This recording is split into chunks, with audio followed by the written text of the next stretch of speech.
আসসালামু আলাইকুম। আজকে আলোচনা করব কাটাছেঁড়া, পোড়া এবং ইনফেকশনের সমস্যা সমাধানের জন্য জনপ্রিয় একটি মেডিসিন নিয়ে। আজকে আলোচনা করব নেবানল নামক একটি পাউডার নিয়ে। ওষুধ সম্পর্কিত যে কোনো তথ্য বা ধারণা পেতে আমার চ্যানেলটি অবশ্যই সাবস্ক্রাইব করে রাখবেন।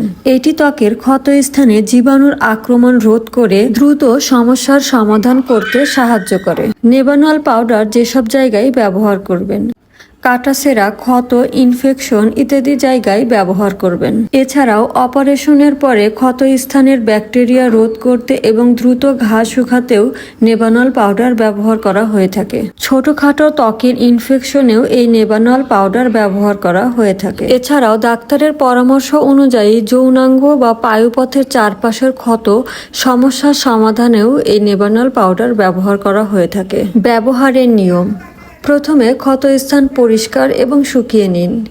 দিনে 2 থেকে 3 বার পাতলা করে পাউডার ছিটিয়ে দিন। 5 থেকে 7 দিন একই নিয়মে ব্যবহার করুন। সাধারণত 5 থেকে 7 দিনের মধ্যেই ক্ষত ভালো হয়ে যায়।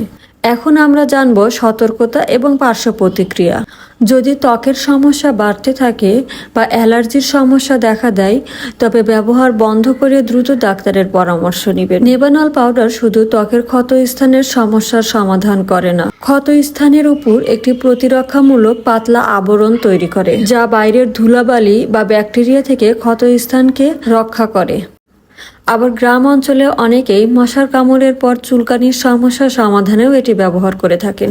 ক্ষত শুকাতে এবং ইনফেকশন রোধে এটি খুবই গুরুত্বপূর্ণ ভূমিকা পালন করে।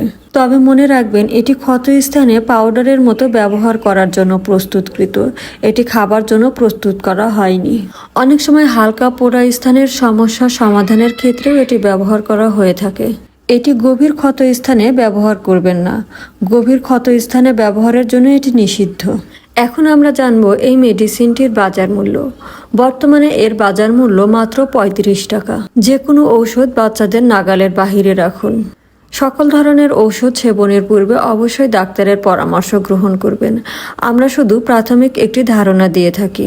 আমার ভিডিওটি ভালো লাগলে সাবস্ক্রাইব করতে ভুলে যাবেন না। সবাই ভালো থাকবেন, সুস্থ থাকবেন। আল্লাহ হাফেজ।